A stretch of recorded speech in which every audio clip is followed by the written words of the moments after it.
Board meeting. Can we get a roll call?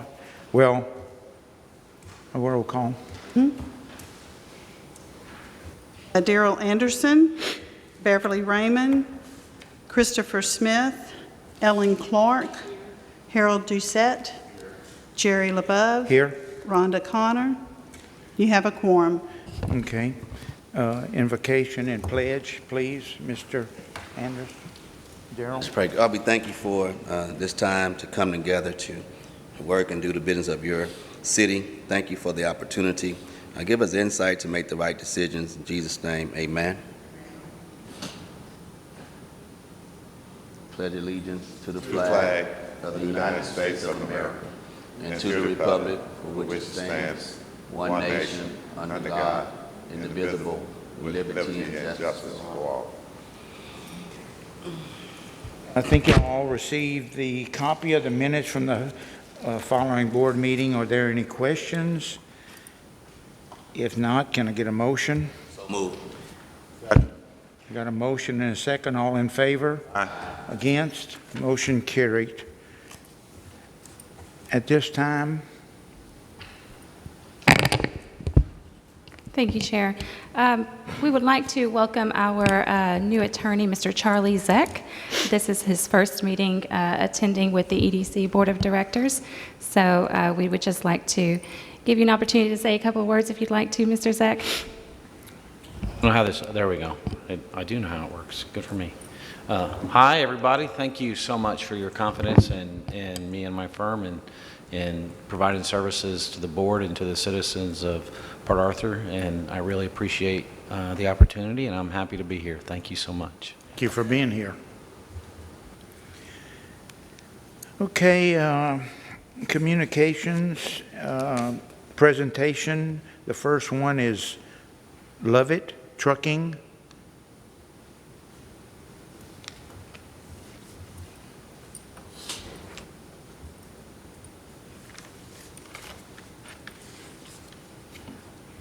Hello, everyone. How you doing? How you doing? Yes, my name is Kima Lovitz Sr. I'm the owner of Lovitz Trucking Academy. I have a CDL training program that we have going on, and we want to partner with the city of Port Arthur to help lift up individuals around here, you know, get them on a trucking career. We have a 4-week, it's a 4-week training program we have where we train individuals how to do a pre-trip, post-trip, the whole 9 to get their CDLs. You know, we take them on road driving, just get them ready to drive a truck for a trucking company, to pursue a trucking career. So what we were trying to do is partner with you guys to see if y'all would help us out and maybe sponsor some drivers. You know, we have people who don't have funds available to pay for the training, and they would like to pursue a driving career, but they don't have the money. So we're seeking funding for that as well. And basically, you know, what we do is train them. Like I said, it's also is a one-stop shop where we train the drivers, right? And we also a third-party vendor for the DPS. So we will give them the road test in-house. Everything is in-house. And like I say, it's the proper training. You know, we hands-on. It's like 55 to 60 hours behind the wheel, you know, training. So everybody's going to get the proper training, you know. And that's basically all we was trying to do. Right now, we already have a partnership with CDL. That's with Lamar. Did we get all the details, Crystal, about his company, and if we were to do that, what would be the costs as opposed to with Lamar State? Because if we're going to get training and you're going to get licensed after you finish the training, and it's always an alternative. And when it's an alternative, then it gives us a chance to get competitive with the better bang for our bucks. I know we won't engage in two different things, but the thing is, the best bang for our buck is what we should look for if the end result is that they are licensed and they finish the course. But it'd be interesting to know what his program costs us per student as opposed to what we're doing with Lamar. And then when our contract is up for renewal with Lamar, it gives us another options to take a look at if we're going to do CDL. And we go with the best training for our bucks.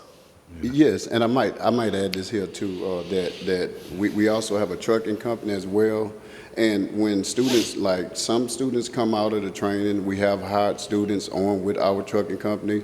Plus, we also have other companies who we send them to, to get a job. And we assist in every way we can to get these students employed right after the training. Well, Mr. Lovitz, that's the first thing that came to my mind. We can have a training where somebody go for training, where somebody is teaching that training and other trainings. But most of the time, you're going to get the better when you get dealing with somebody who that's all they specialize in. Yeah. So that's why I'm interested in it. But like I said, it all boils down to what it costs us for a student in the program to be certified and licensed after they complete it. And right now, we already have one partnership right now. So I wouldn't stand here and say we're going to, we don't want to get into two. But when it's time for renewal, we need to have options. We need to be able to compare and let people compete so that we get the quality, because we're going to look for the quality, but we want the more bang for our money because it's citizens' money. And we should not just push the money to one partner at this cost when we could get the same service at this cost. So I would love to know all about your program and stuff when that renewal come up. It's time to us to do that. If we're going to do CDL, we've been doing it a while, but if we're going to do it again, then I'd be glad to have comparisons come before me as a board member, because, like I say, this citizen money. It ain't about relationships and stuff. It's about the best bang for our citizens, and also to take a look at the training and what comes with the package. So I'll be very interested in making sure that we get the information, Crystal, the next time we are considering CDL. That's my point. And Ms. Lee has started conversations with Mr. and Mrs. Lovitz as far as their curriculum, how long it lasts, what it's going to take as far as the costs go. So we've started those conversations with them, and we can definitely look at when that contract with Lamar State College ends and bring those comparisons back to you. Do you think we can still receive the information about the training and the cost and all of that? Because some people like to do things a little bit different. Some don't want to go to Lamar. Some may just want to go directly to them just on a referral basis, not necessarily from the EDC, but just on a personal level. If I could receive that information, I would be appreciative.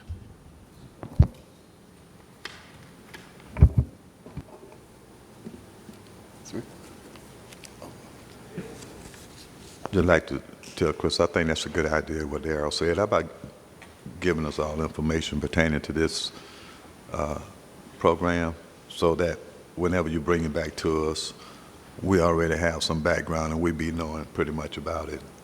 I think it's going to help us get enough for all of us to have the information. We can have the information for the next meeting. Thank you. Thank you very much. Appreciate it. All right, thank you all. Yes, sir. Next speaker, presentation is Mr. Nathan with CTEX about the press building.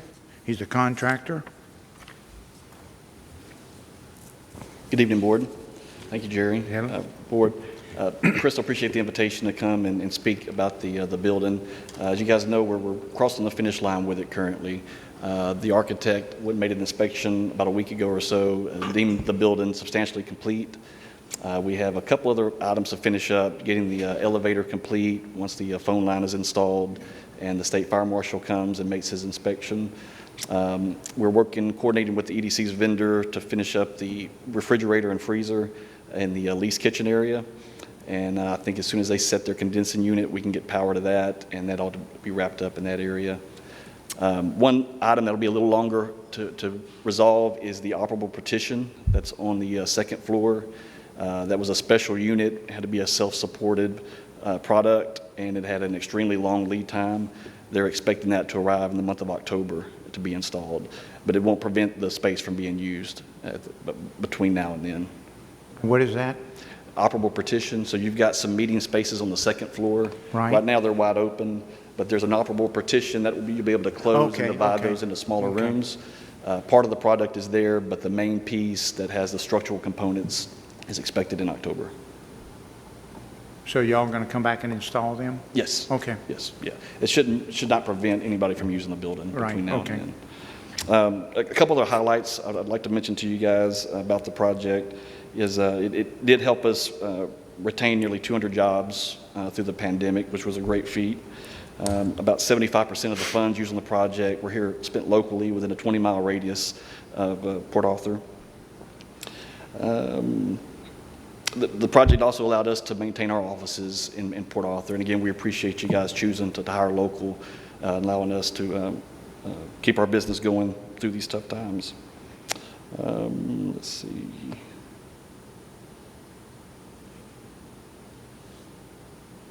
I think that's everything I've got. I'd be happy to answer any questions that you guys might have.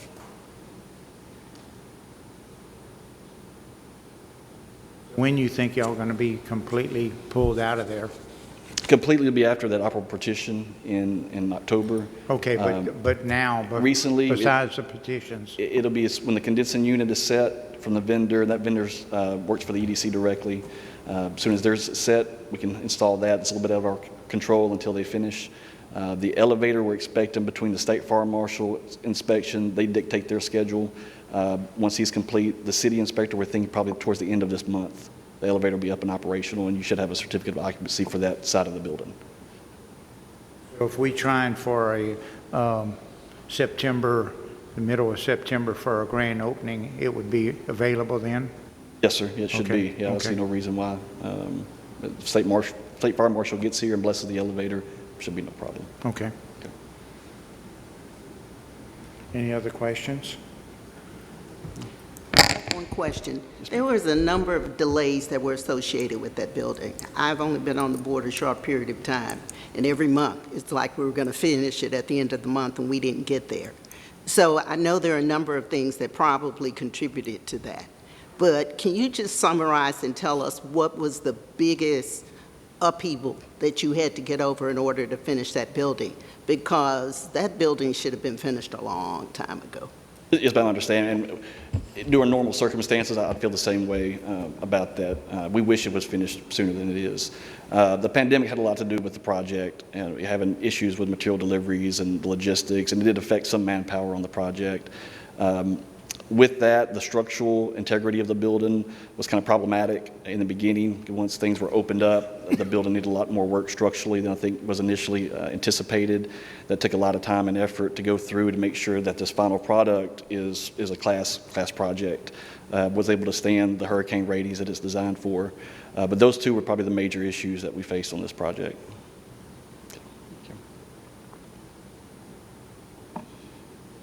The questions? Okay, thank you. Thank you, Appreciate guys. it, Nathan. Appreciate it. Next is communications, Greater Port Arthur Chamber of Commerce Membership Luncheon, Tuesday, August 23rd, 22 at Bob Bowers Civic Center.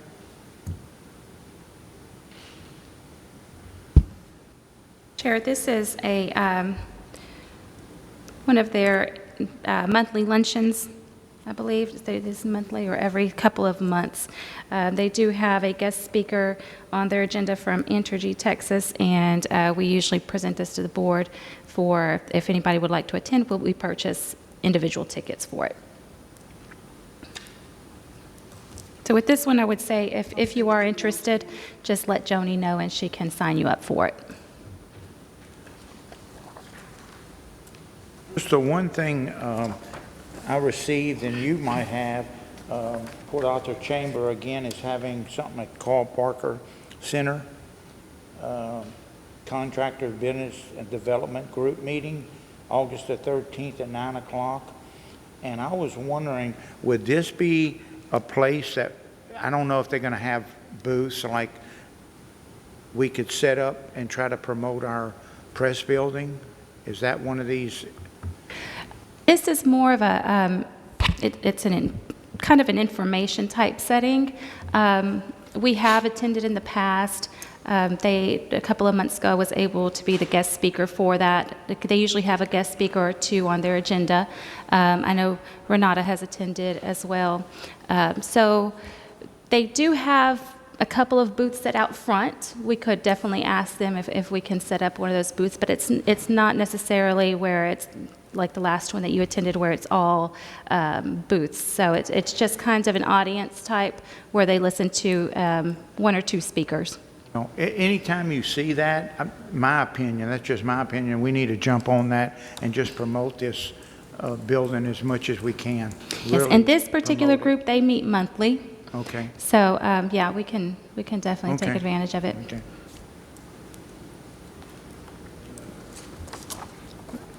That's it? That building we talking about promoting, is really a lease type thing, right? A what? A lease. You know, we leasing space, you know, I don't think we really need to promote it. Well, my opinion would be, I'd like to see, small business is okay, I guess, but that's small money.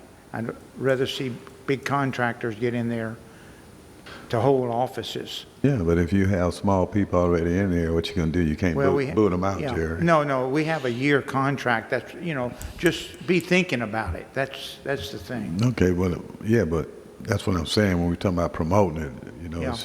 We don't need to promote the building. We leasing it. All we gotta do is make sure that we get information out, that we have space whenever space is available. Other than that, it's pretty much gonna stand for itself. Yes, and for this group here, I would say not necessarily promoting the lease space, but whenever we do kick off our small business and entrepreneurial programs in that building, those are things that I would probably promote so that those small businesses that attend these types of things can take advantage of the programs that we'll have there. The small business, correct me, is the small business occupying space? I thought it was something like an incubator. So it's something they just come on a daily basis and they could leave and they don't have to. So there's different options. You've got the drop-ins available where people can come and use a day desk. Then we do have the lease space available for just the offices, but also as a part of that whole system over there it's supposed to be kind of a launch pad for small businesses and entrepreneurs. So Jana eventually will have programs in place that, where there'll be workshops to help these small businesses, not just the ones that are located in the building, but any small business that needs the assistance. They can attend these workshops or different programs that Ms. Barnes might have. So those are the types of things that I could see we may be able to promote once those are up and running. I was thinking even our conference room, instead of letting it sit, Sure. That's, and maybe whenever y'all put out to the public somehow, I don't know how that works, about that, when we try to rent something. Didn't you say, Jana, they was going to have something like that on social media or something?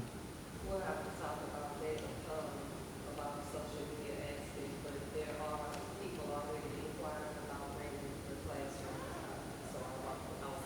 Okay. Okay. Anything else? That was all I wanted to know, because, you know, it's mainly advertising space available for whatever purpose we're going to have, more so than promote. We don't need to promote it. We just need to get the word out that we are either, we have space available for this purpose, or we have space available for that purpose, and more so than worrying about promoting it. The building is going to serve a purpose. We just got to make sure that people are aware of the purpose of the building. I don't think we need to have people to attend places and set up booths for the building, Jerry.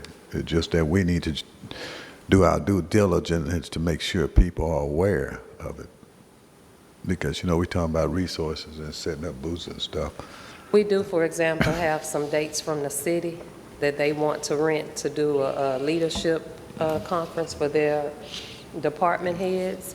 And one thing I was going to discuss, I don't know if this is the appropriate time, but I know the Carl Parker Center charges $450 a day for their room upstairs, so I proposed a cost of $500 per day for our classroom, and they didn't have any issues with paying that. I also have some nonprofits that want to provide a donation in exchange for using the room for a couple of hours. But I don't know how y'all feel about that. You know, this thing of donation and profit is donation. What you're going to end up with is giving a donation and they want to use it, then they want to come in at vacant time. You know, that's not feasible. You know, you do better if you just charge a rate for people who want to use it. Right, And they go in asked me and to use it, but you know what? I heard you. I'm giving my opinion about when you start talking about somebody donating. Okay, you're donating, but what they're gonna give you the rights to come in if it's available. So if you want to come in 3-4 times a week, if it's available, you get it. You know, we need to stick with what people decided. You're gonna have space that's gonna be rented. We need to concentrate on sticking with what it's for, not inventing the wheel. We got to really find out how this thing going to work with revenue and all. We're not going to learn this in a year. I mean, in the first few months. It's going to take about a year of getting the average feel. So we need to try to execute what people decided with that building prior to. Let's execute it, and let's execute it in a fashion that it was designed for, and therefore we can now go back. After a year, when we sat back, then we can start tweaking, you know. But if we put too much on this plate, it's going to be hard to decipher what we wanted and how what we did pan out, you know. It's just my opinion. Okay. Reports. Workforce development. We're actually going to switch chair. We're going to let Community and Business Development Center report go ahead because Jana's got to get back to the building. She's got a couple of tenants coming. Good evening, Board. Rent collected to date from Lamar Port Arthur, $100,341. The $11,149 has been invoiced for August. A total of $91,000 has been collected from the City of Port Arthur. All of the lessees, as of report time, was scheduled between August 3rd and 5th after council meeting. They began moving in today. I have 2 more to meet this evening and the rest of them on tomorrow. Nathan with CTEX Construction is here to give an update on the completion of the building. We did receive a certificate of substantial completion on July 29th. The EOC is utilizing their space. DataBox did send me an update where they'll be complete with everything by Friday of this week. As far as the restaurant lease space, they do have an interested party that is interested, but the interim CEO and I have discussed it along with the committee, and we're going to do another request for proposal and just see who we can get. I'm still doing tours if people want to come and see the building. One-on-one meetings due to the public health emergency. Also, 34 tours have been given, and people are just waiting on the co-working space to open. The grand opening is tentatively scheduled for September 15th. Like I said, for the classroom, we do have several dates from the city. They want to utilize the classroom and are willing to pay the rental rate that I proposed at least twice a month. I have 3 or 4 other people willing to pay $500 a day to utilize the classroom space for seminars that they are holding. And other than that, we're just chugging along. Hey, I heard you say there's interest in the co-working space. Did we ever determine what the rate was going to be? No, ma'am. I want to research a couple of more small spots. Okay. I heard that there's one that just opened in Lake Charles, and then there's another one that's potentially opening in Beaumont, and I want to research that before we make a definitive answer, because if they can get $99 a month in Lake Charles, we can get $99 a month in Port Arthur. Okay, and then one other question. Okay, you mentioned that we have a number of people that are interested in renting the space to give classes. Okay, is that going to be at the $1.34 square foot, or No. have we done a calculation as to what that $500 is going to equate to, or are they just going to be renting portions of that classroom? Because that classroom is huge. The classroom is huge, and whether they're renting it for 50 people or 100, just based on Carl Parker being $450, I said 500 because we have the ability to do the webinars and things like that until the board, comes up with a definitive answer, because these people want to start renting like as of September 10th. Like every weekend, except for this weekend through the end of September, somebody wants to be in that building either on Saturday or Sunday. So I have to make sure that at least my salary is covered to be there during that time, plus whatever the board wants to do.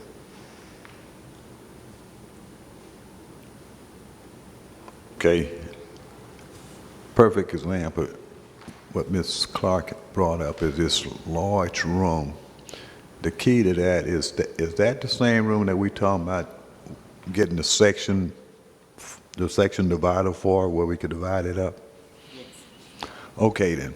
What needs to happen when you got a room like that, we need to fix it so that when you rent it, people have an option of getting a smaller section at a certain price.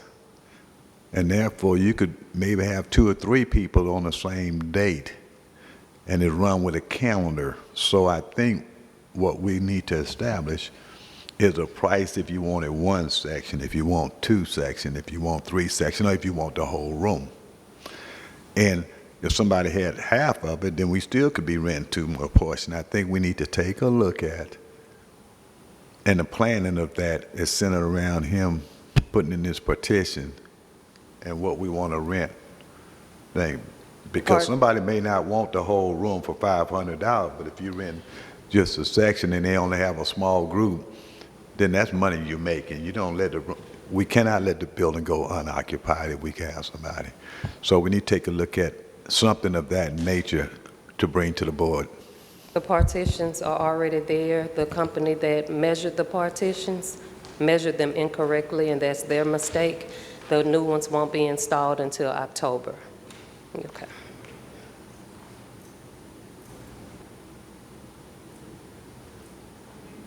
So what Mr. Doucette was just speaking about, have you already considered that, the splitting of the room and what that cost may be? I know you said the whole room is $500. Have you considered what you would do if you would divide that room and have occupants at the same time, what that may look like? It just depends on what all they need. If they need our AV equipment, if they need our webinar services, you know, of course, I would divide the 200 in half. I'm sorry, the 500 in half and do 250 for half the room. But the one lady that is doing a seminar, she needs all 4 sections. And she needs all 4 sections at the same time. So that price is going to look a little different because she'll be live streaming 4 different classes. Another question. Okay, I know that the city has started occupying their section for emergency operations. Can you give us a summary of where they are on that? Have they actually finally moved in? Are they still waiting on data pools? Are they waiting on furniture? Is the delay on our end or is the delay on their end? No, ma'am. We did not provide their furniture, and they are uncertain as to whether or not they can continue to purchase furniture. So if they purchase furniture to finish out their space or not, that's on them. DataBox, I've instructed them to wrap up the wires and make it where it's not a trip hazard until such time that the city decides if they're going to purchase more furniture.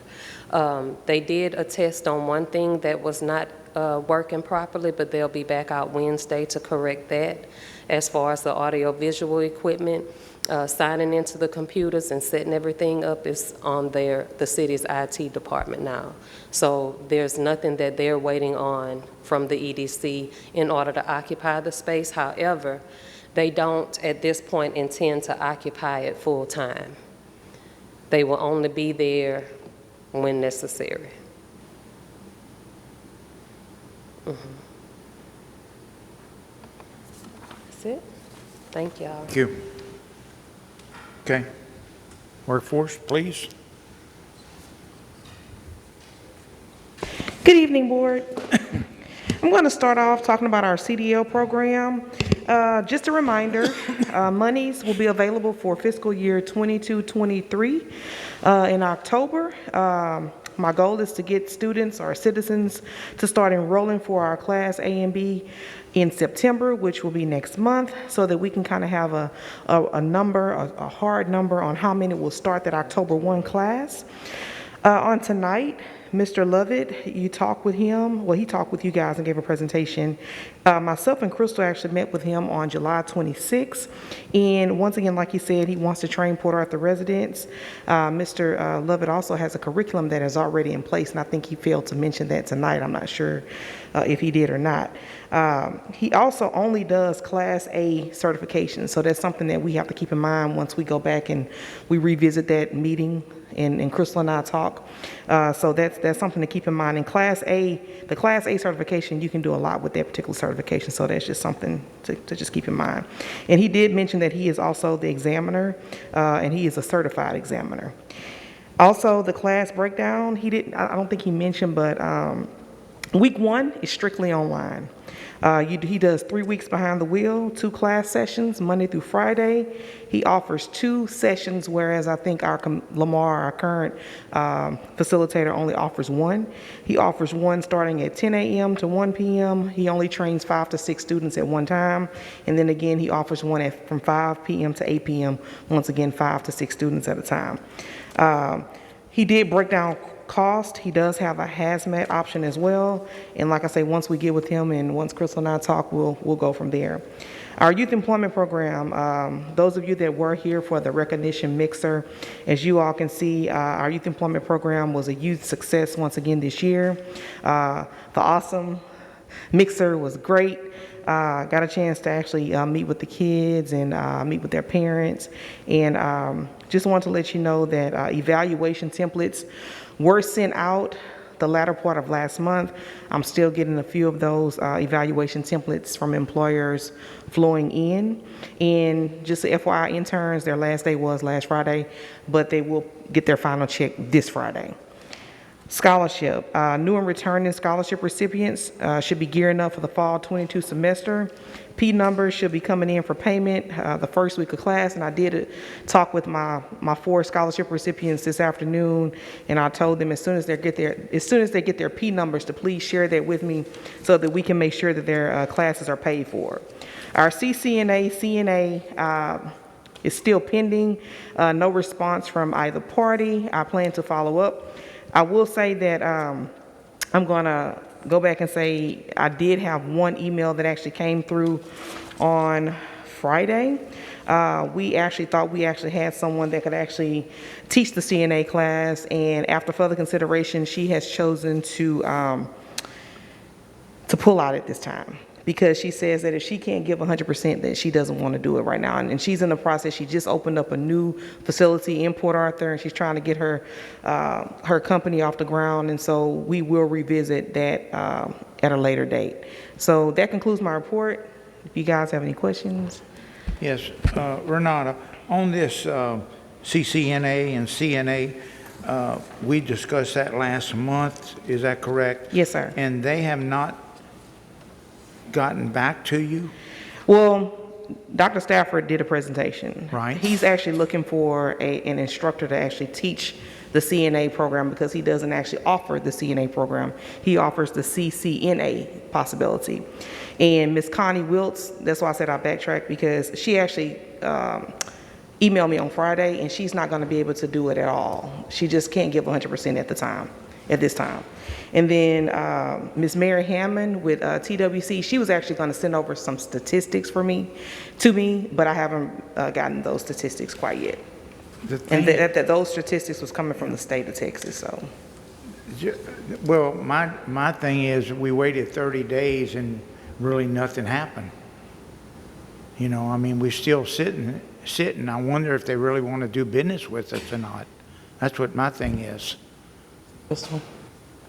Well, as Renata stated, one of the potential facilitators actually reached out this week and said that she's, if you recall, the problem was last month that both of the facilitators did not have an instructor yet. So it was going to be about October before they could give us a definite answer. One of them has reached out to us and said that they are not able to facilitate it at this time because she's just starting up her own business. So she said right now is not a good time for her. So it does leave Lamar State College on the table. They are an option if the board would like to go that way. We can see where he's at as far as his numbers and an instructor goes for his program, and hopefully, you know, if he has something back for us, you know, we can bring it back to the table next month. Okay, that's all I had on that one. Did we put money in the budget for it? Yes, we did. Yes. So we have money in the budget for it? Mm-hmm.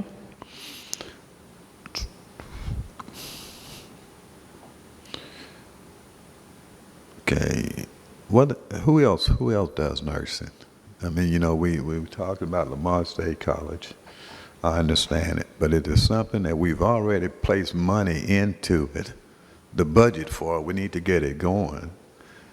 And this is providing training for the citizens, so, you know, that's what we need to be concentrating on. And we're trying to make it convenient by having it close by, but if we're going to fund it, we need to get the training available and get people who can get the training. So we really need to go out full out, because we're going to start the first 1 October, going to be the new fiscal year. So we put money into it. We need to make it happen. And that's what we're trying to do. It's just the Okay. fact that the two that we actually went out, one is a CCNA trainer, and the other was a CNA trainer, but however, she can't do it at this time. So, I mean, we can go out and solicit and see what else they have, you know, who else is available to actually teach the program. I don't know of anyone right now. I think in the past, well, we were used to people actually coming to us to ask for funding. We never had to really go out to do it. So, you know, this is where we're at right now. We did have one program, I think was before my time, that they worked with someone, but she's no longer actually offering the program. And she was a local nurse, and she actually offered the program, but she's no longer doing it right now. Ms. Elmore? Yes, sir. I have a question. So we have like a lot of interest in CNA right now? We haven't had anyone, it's a high demand occupation right now. Okay. But we haven't had anyone to come to the EDC to solicit or even ask to partner with us to actually offer that program. But because CNA is actually in high demand, the board feels that it's something that we need to implement because of the demand. Renata, I had a question on the CDL program. On Mr. Lovitz's program, did he give you any idea what his completion rate is, as to how many students actually start and complete his program? Actually, he didn't give me a percentage, but he said that he actually has a program that's actually, I think it was in Beaumont, right? And I want to say that everyone that went through his program, from what he told us, it was a pretty high completion rate. But I don't have the actual number. I can find that out, though. Mm-hmm. Renata, I was going to ask you on that CDL, same thing. What companies are like you working with for the completion of the CDL employees or CDL students? You working with companies to hire these people or not? Actually, my thing is when they actually finish the program, and in the past I've actually presented that to the board, I actually call them, and I actually, when I get things that come through either email or maybe somebody may send me something, I actually pull their folder and I'll call through all my basically people that complete the program, whether it be an A or B, to see if they're employed. And 9 times out of 10, all of them have jobs. Pretty much all of them are employed either with the City of Port Arthur, TriMac, Hotard. They all pretty much have jobs. Some even drive for the school district, because once again, Class A is a little bit different than Class B. You can do a little bit more with Class A versus Class B. So I will say that my employers that have called me in the past, most of them want a Class A driver with 2 years experience, tops, because of insurance purposes. So that's where we are right now. Mm-hmm. That's not good. But most of them, no, what I'm saying is they're employed. The people that actually go through our program, they have jobs. So they don't have to wait for the 2-year experience? No, but if you want that top dollar and you want that good money, you want that Class A so you can make that money. Okay. So, yes, sir. And one other thing, now the other thing I had, the youth employment. Yes, sir. These kids right here, what percent or how many of them that went through our program actually got hired this time? Actually, this year, we didn't have a retainage because a lot of the kids, like they stated earlier, a lot of the kids actually went off to college this year. So a lot of them didn't remain local. So a lot of them went off to school. Matter of fact, I know for sure, like Raylan and Ryla, a lot of them, like they're going off. They leave next week. One of my other students, she's going to A&M, but they actually did the program. But it's not that the employers didn't want to retain them, because they did want to retain them. It's just that they're going off to college. So they did give them the option to remain employed. Okay. Robogistics being one, I think the City of Port Arthur actually want to hire their particular intern as well. Okay. So, yeah. Well, I was wondering about that. I never did ask questions on that before, so, okay. Mm-hmm. Any more questions? Okay, thank you, Renata. Thank you so much. Appreciate it. Mm-hmm. Rachel. Sorry about that.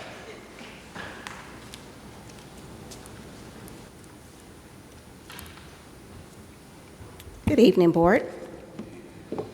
We're going to start off with our statement of revenue, expenditures, and changes in fund balance. The amounts that I'm giving you tonight is effective as of June 30th, 2022. Our projected sales tax revenue as of October 21st is $5,500,000. As of June 30th, 2022, we have collected $4,460,168, leaving us an unrealized revenue of $39,832. Our projected interest revenue is $20,000. As of June 30th, 2022, we have collected no interest revenue, so our unrealized revenue still is $20,000. Our projected rental income is $66,975. As of June 30th, 2022, we have $136,969, leaving us unrealized unrealized revenue of a positive $69,994. Our business park revenue was estimated at $70,800. As of June 30th, 2022, it's $48,185, leaving us an unrealized revenue of $22,615.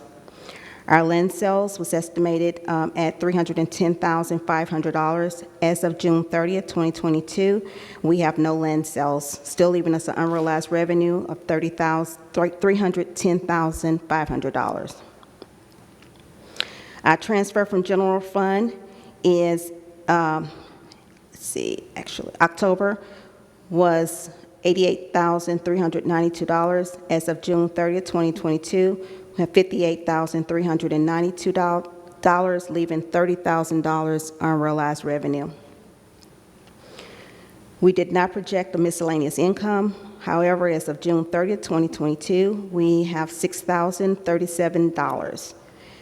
Our estimated total revenue as of October 21st is $6,056,667.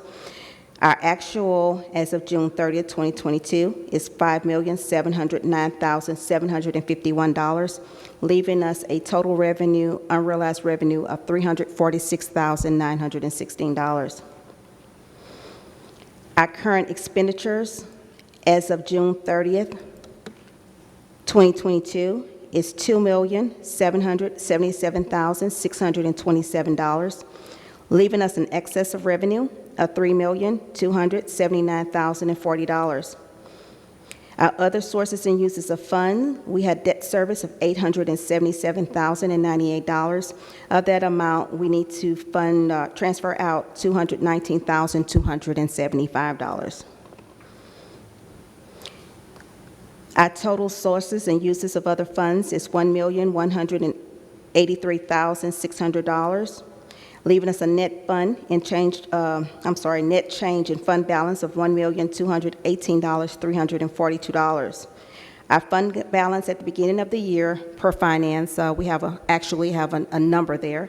It's $3,554,870, leaving us a fund balance at the end of the year of $4,773,212. At the back of your first sheet is all the expenses broken out into categories. And also the sales tax for this month is also at the very back.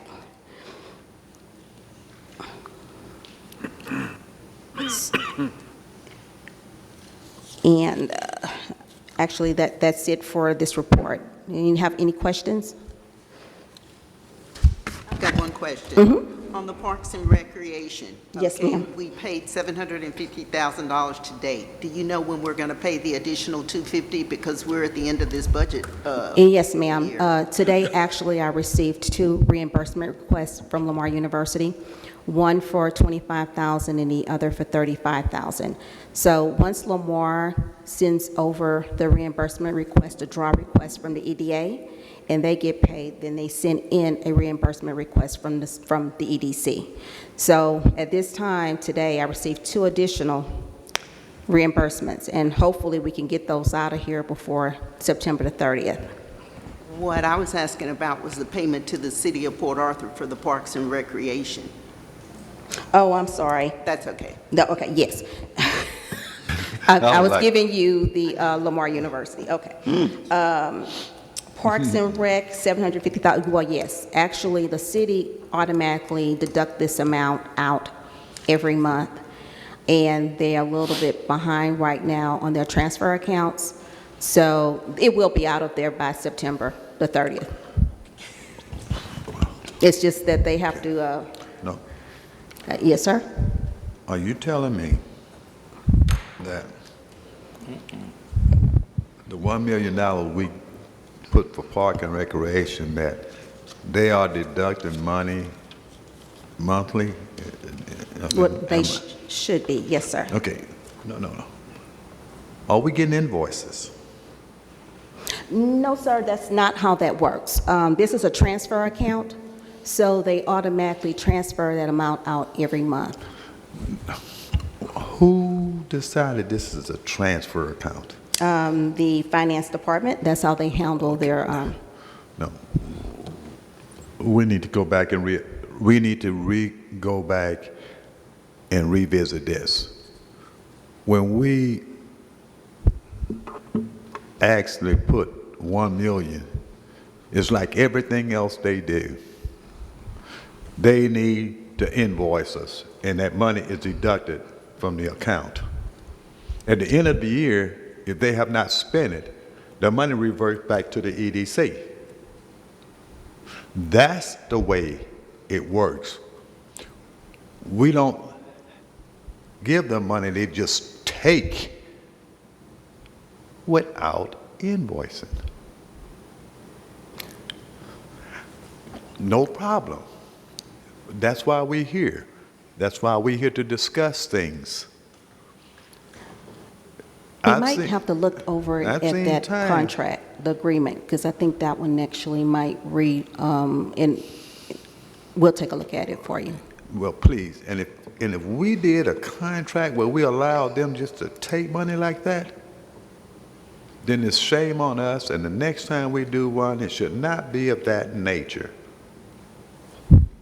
Because I've been on the board in the previous time when money actually reverted back to the EDC because we got the money for them, but they have to spend it. When they transfer money out and put it in their account, what are you doing? We're not giving them money for their budget. We're getting money to put in park and recreations. I think the contract actually stipulates that they do have to spend that money on those 3 different parks. But that's why I'm saying, even so, money should be dispersed in accordance with invoices, not just drawn out of the account. And, you know, like I said, we don't know, but we need to find this out. Okay. And if we done a contract where we just let somebody just draw money out of the account, then shame on us. But we will know the next time when we do a contract, you know, if we're going to allow $1 million on parks, when you're spending our money, we want you to invoice it.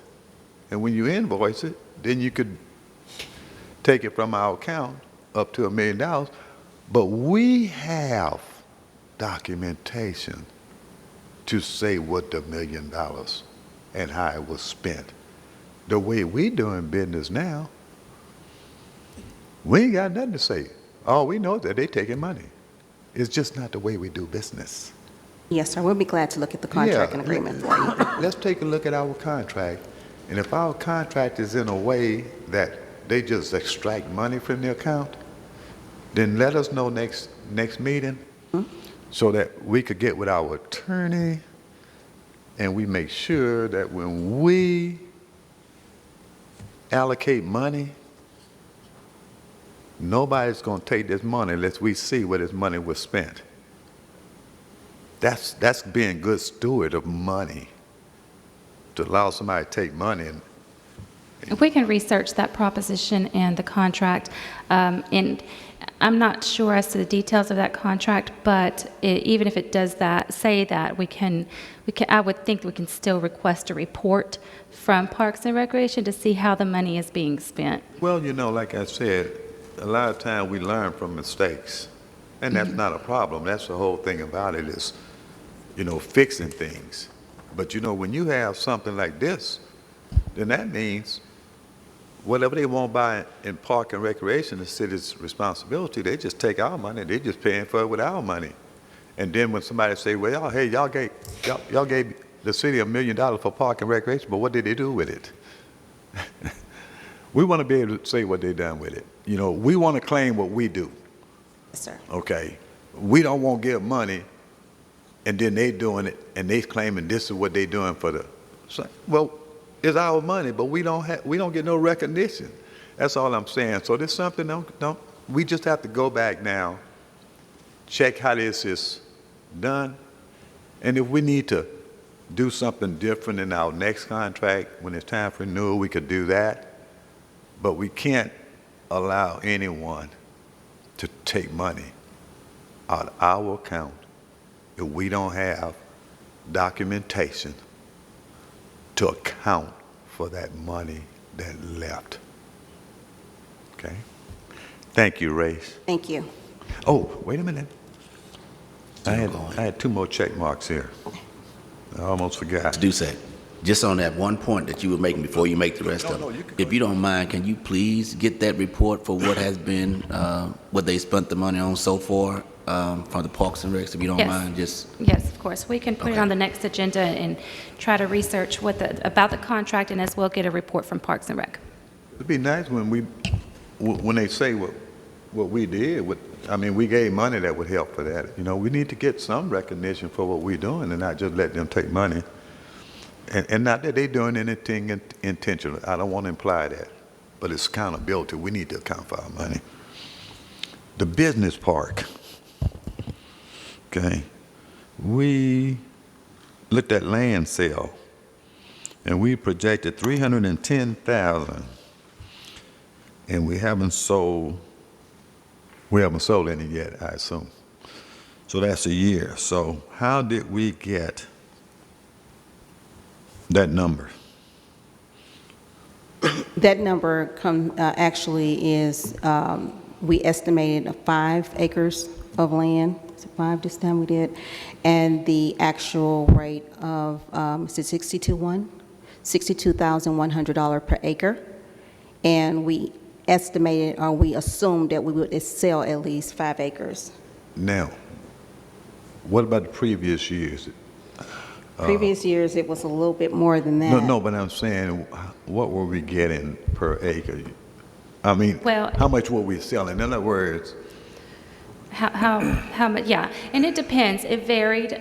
Some years we had drier years than others.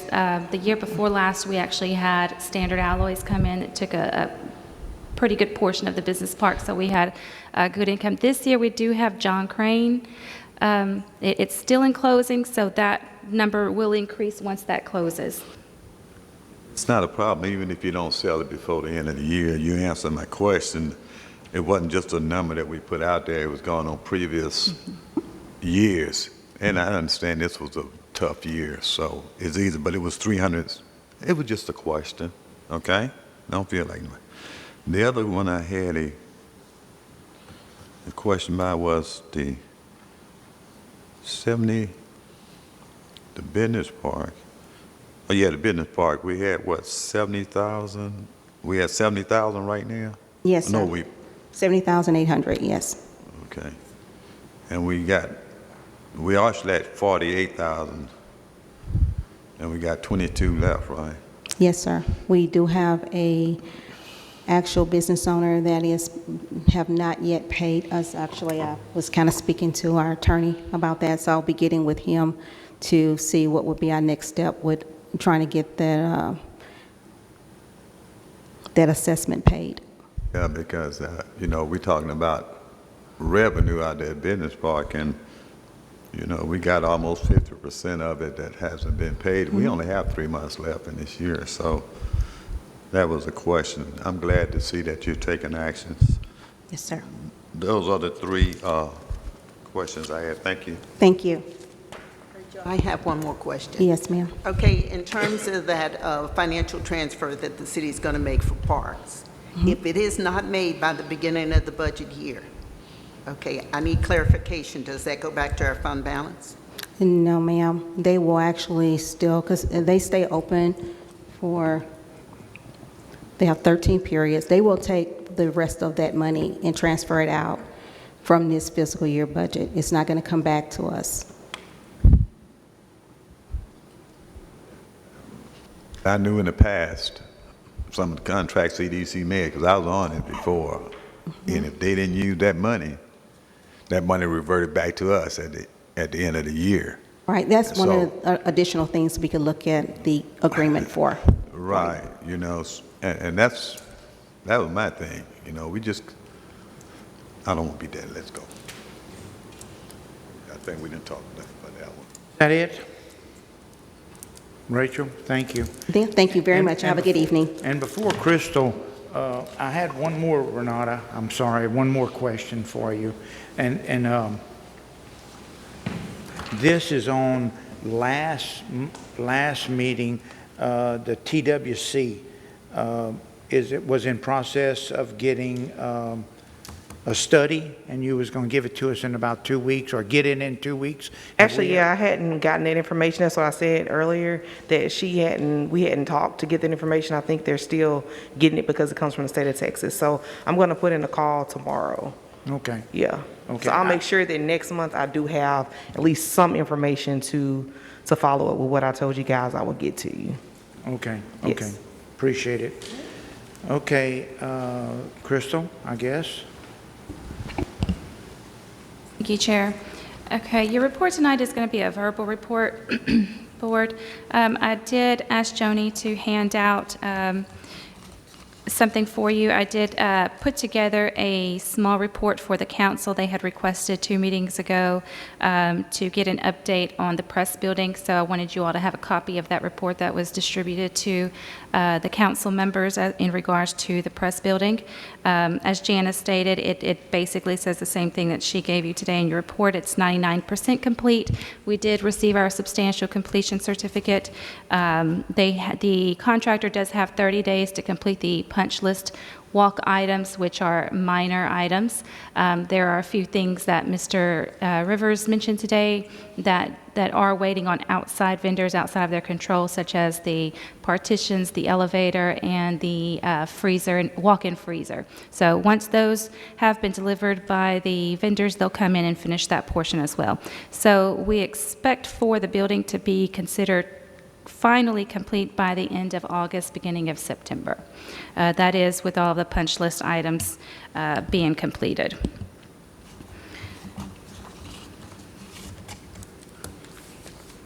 Okay.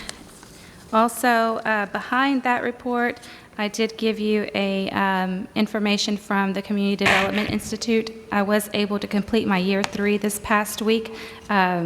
Very good information, as always, from that program. So that is just for the board members to see that year 3 was completed, so that program has been completed on my part. Okay, other than that, we will be bringing to you on your next agenda consideration for our new IT and managed services for our IT services in this building, as well as the press building. Our previous servicer is retiring, so we have went out for bids, and we will be reviewing those and bringing those options to you at your next board meeting. So we will have a new IT servicer for the managed services for this building and the press building. Hopefully that'll fix a lot of the issues that you all have brought up as far as the Wi-Fi and all. Okay, in terms of site selection, I am working with a few different potential developers as far as site selection in the Port Arthur area and the business park. As always, these are just kind of works in progress. They sometimes, they'll move forward. Sometimes it's just inquiries. So we do have a couple of those going on right now. It had been stagnant for a while, so to see quite a few site selectors and inquiries going on right now is pretty exciting for us. Also, the maintenance position, just to give you all a heads up, that referral has been made to HR. They are doing their onboarding process for the person now, so hopefully within the week they'll be able to give me a start date for that person. So we'll have someone new there. Okay. Other than that, that is everything I have for you as far as operations. Any questions? Crystal, I don't know if this is the time, and Jenna's gone, but I discussed about grand opening. That's supposed to be next month. We're going to have a meeting next month, and it's going to be real close to the middle of evidently if we change it. So is this in process, or progress? Are y'all looking at a grand opening, whatever it takes for a grand opening? Are y'all working on this? Yes, Jana is working on the logistics for the grand opening. She is planning for September 15th. Okay. And she'll have the plaque ready for the grand opening. Now, that I don't want to answer. I'm not sure where she's at on the plaque. Can you check on that and let us know? Yes, sure. I think we need that in place. That's been long enough. Any other questions? No? I just want to congratulate Crystal on completing her class. That is awesome. Thank you. That is awesome. Congratulations. Thank you. Y'all not going to clap for her? Oh. All right. Thank you. Okay, non-consent or consent agenda items. Discuss and consider approving electrical repairs at 501 Proctor Street. Crystal? Yes, sir. As you all recall, we did have a surge in this building about a month and a half ago or so when we had some heavy rains. We have reached out to TML. They will be covering the cost of that under our insurance claim, but we do have to pay for the electrical repairs up front. So as with most expenditures, we did have to go out for quotes and all. We did receive some information back. We revised our scope of work after kind of getting a better idea of what all the repairs are going to entail. And we received 2 quotes back, one from Gulf Coast Electric and one from A&A Electric. They're very different. Gulf Coast Electric came back at $6,750. A&A was substantially higher than that. After speaking with Mr. Williams over at purchasing, he did vouch that Gulf Coast Electric usually does have better pricing, but they do a very good job. So my recommendation would be to go ahead and have Gulf Coast Electric complete the repairs for us. One thing, when I'm looking at these bids, the one from A&A Electric, it stood out that it said that it was for a total of 50 fixtures, whereas the other one from Gulf Coast did not include that many fixtures. So that may be the difference in the price. You may want to go back and make sure that they're apples to apples. Okay. Okay?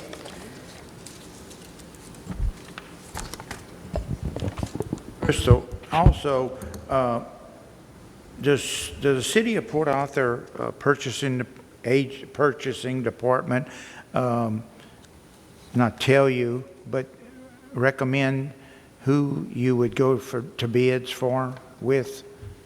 They can if we request. Is that what you did here? No, not in this case. We actually, we don't have to. Sometimes whenever we are unsure of how to find certain vendors, they'll provide us a list of a couple of vendors that they've used in the past. In this case, we reached out to our electrical vendors that we've used before. The only thing I see, we have 3 bids, and I thought we was trying to purchase and keep local, and all these are out of Beaumont.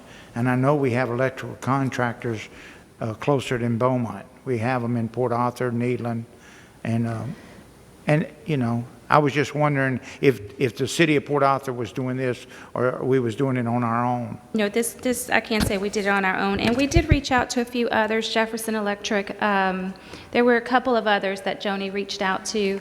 Words I know for sure, but they just didn't return a response. Okay. Well, I'm just asking. Okay. And Ms. Clark, Joni did just point out that it looks like he separated all of them on Gulf Coast, but it equals 50 fixtures.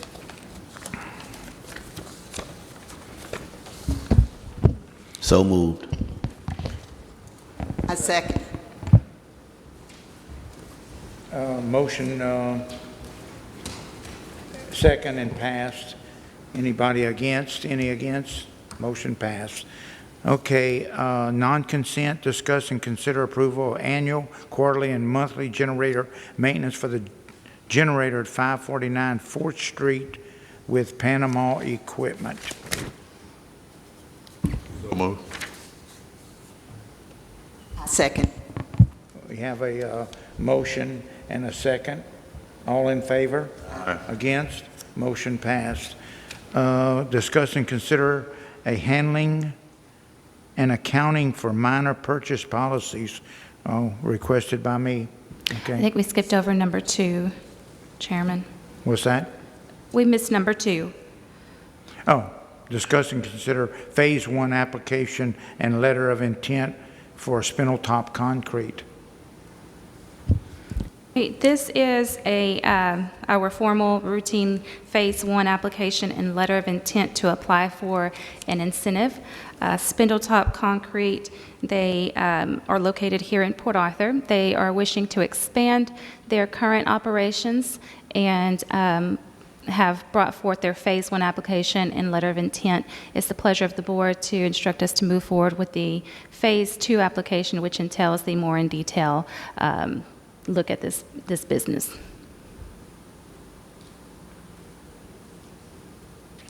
Questions?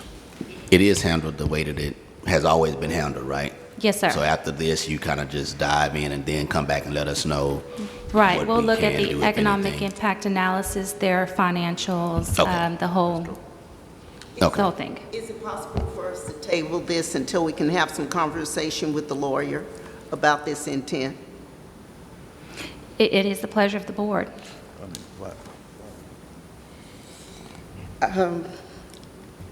There is some language in our bylaws, okay, that says that if you're a member of the board, you cannot be a contractor or a subcontractor for the city for a period of 2 years or something like that, and I needed some For our board? clarification. Yeah, I need some You said that for our clarification. board? Yeah, Well, you can do that right now. because Mr. Peachy was a member of the board, and I think we're within that 2-year period, if I'm not mistaken. We are. Now, I'm not sure that this would apply as a contractor for the city because this is more of an economic development project. But, Mr. Zeck, we Look could at it. maybe table this. I'm sorry, not table, but take it into executive session. So I'm happy to take it into closed session. The issue is that I haven't seen your bylaws. I he haven't needs to reviewed have your it. bylaws, so I would need some time Make- to look at this issue. So here's my question. I'm also not familiar with your process, but it appears that your process for entering into an agreement for somebody for an incentive is a 2 or 3 step process. First, they give an application and board gives approval to take the next step. So I would, since this doesn't bind the board for anything, I would be comfortable if understanding that we may not be able to move forward with it in the next step. But I would be comfortable with, if y'all are comfortable with the project, moving forward and approving this, and then I will look at the issue that's been brought up, and if it turns out we can't move forward with the next step, then we will shut it down at that point. I'm good with that. Second. A motion and a second, all in favor? Against? Motion carried. Okay, discuss and consider a handling and accounting for minor purchase policies. Yes, Crystal? Chairman, this is actually a request made by our chairman of the board. This is a document prepared by our former interim legal counsel, Mr. Frank Garza, in response to that concern. It basically gives us some guidelines as to making minor purchases for board members or staff members in the event of family members passing or gifts during Christmas time, those types of things.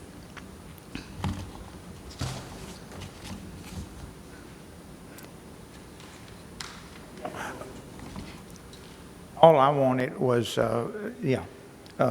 flyers, if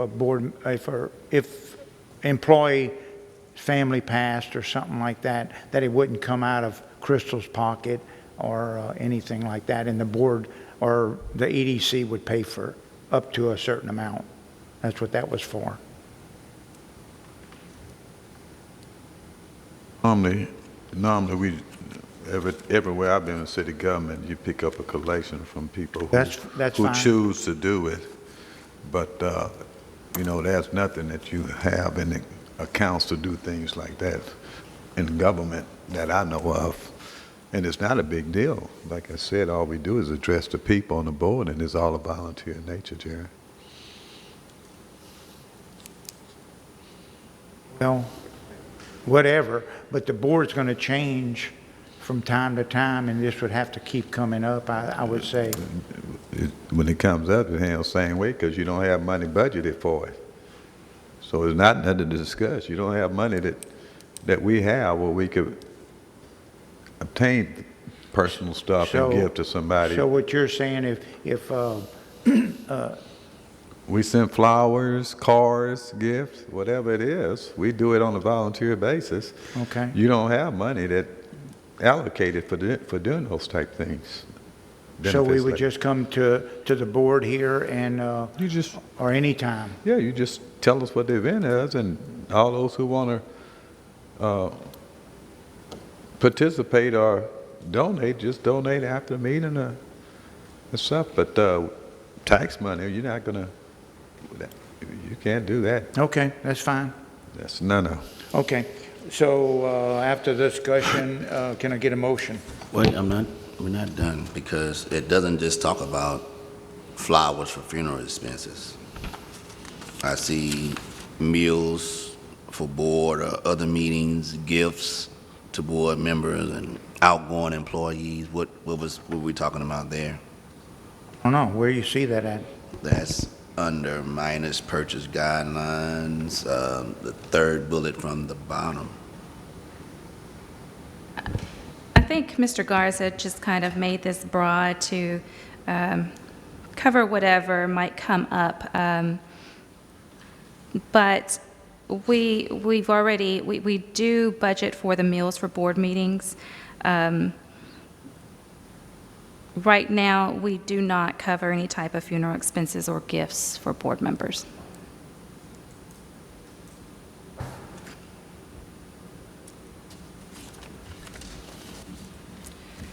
Well, we approving this? Not yet, no. Let me get a motion and then it just go away, if that's whatever. Well, that's what I'm saying. If there's no motion, then it just dies for lack of a motion. Okay, okay, good. Discuss and consider approving of the PAEDC 2022-2023 fiscal budget.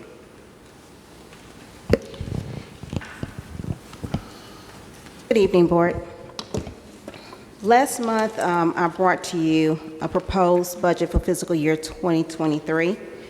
At that time, the total proposed budget was $5,358,022. That proposed budget that I brought to you at that time did not include a COL increase, a cost of living increase.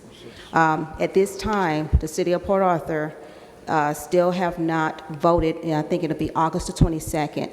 They will bring all the proposed budgets to the council to have the 4% either approved or maybe not approved. So at this time, this is still proposed. We have in your packet 2 fiscal year proposed budgets. The second one is the cost of the budget, including the cost of living increase.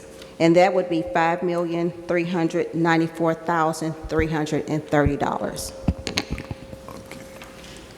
That's without. No, that's with.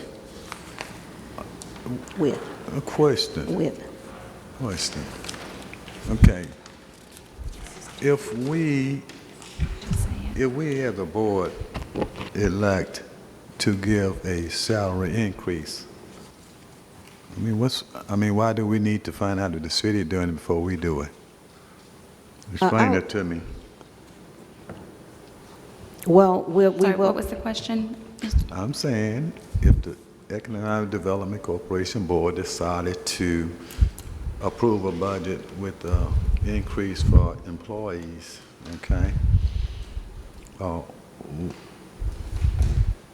Why is that be a problem? Why do we need to wait to see if the city does it?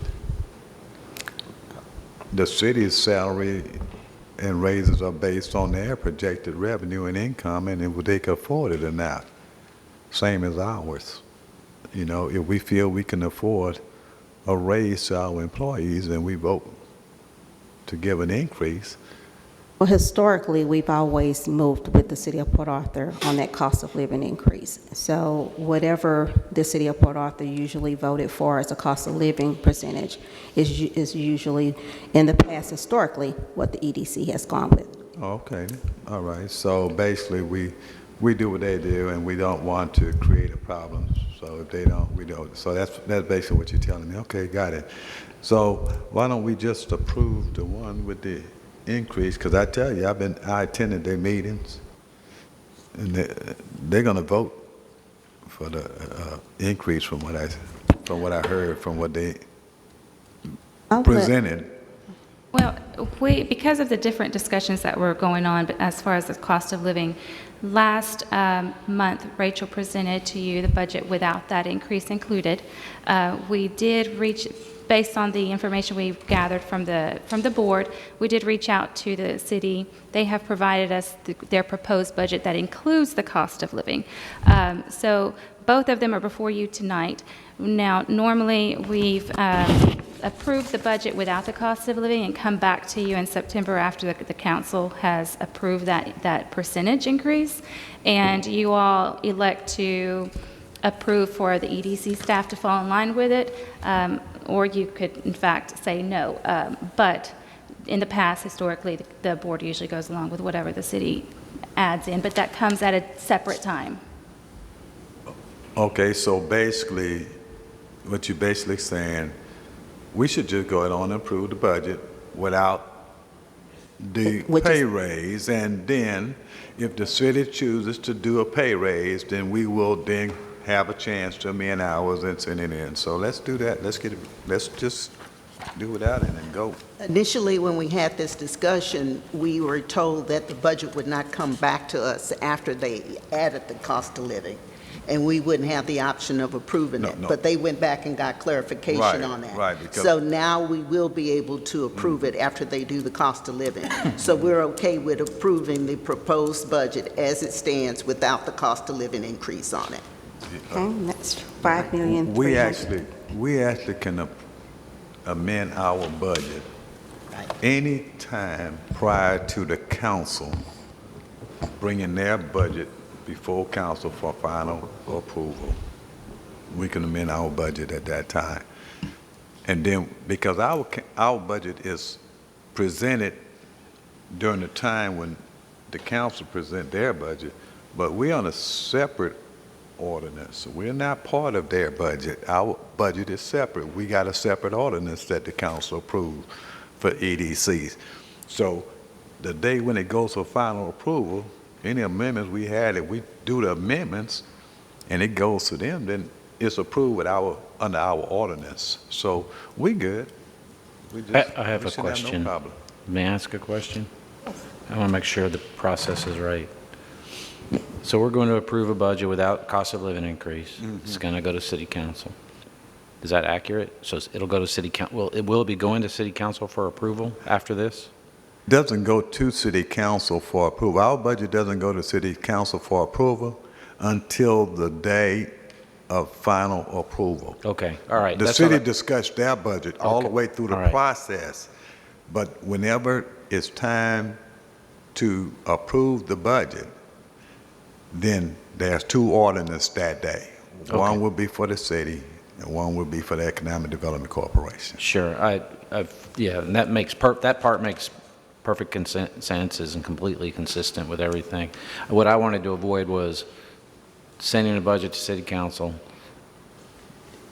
them not approving it, or approving it, having it come back, us having to add the cost of living, because it'll then have to go back. So what I'm hearing is we're going to approve this tonight. If council approves council approves their cost of living, then at our next meeting or the meeting thereafter, that after council approves we'll amend our budget, and then we'll send that amended budget to city council for approval. Okay, all right. Sorry, I just wanted to make sure I was on the same page with everything. Yeah, because we have another meeting in September that we can. I'm good. No, and they'll be made their decision long before the end. So we'll know that it's named. So we could approve it the first, because they won't be approving that budget till probably about the third weeks in September.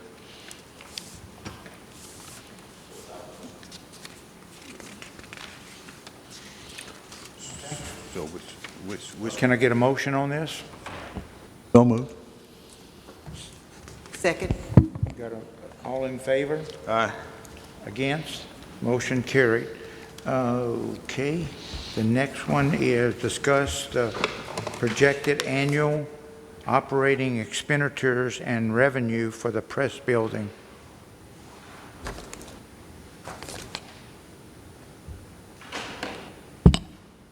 Yes, Chair. This was also something that came up during our agenda review to talk about those expenditures versus the revenue. I believe there was something you wanted to discuss on that. I don't have any. It was, and I'm going to just let it go. Okay. So a dead issue. Okay. Next, discuss and consider rescheduling the September 5th, 22 regular board meeting to Monday, September the 12th, 22, due to the Labor Day holiday. So moved. And Charlie, you did say that you could attend, right? Yes, sir, I will be here. Okay, I got a motion and a second. All in favor? Aye. Against? Motion passed.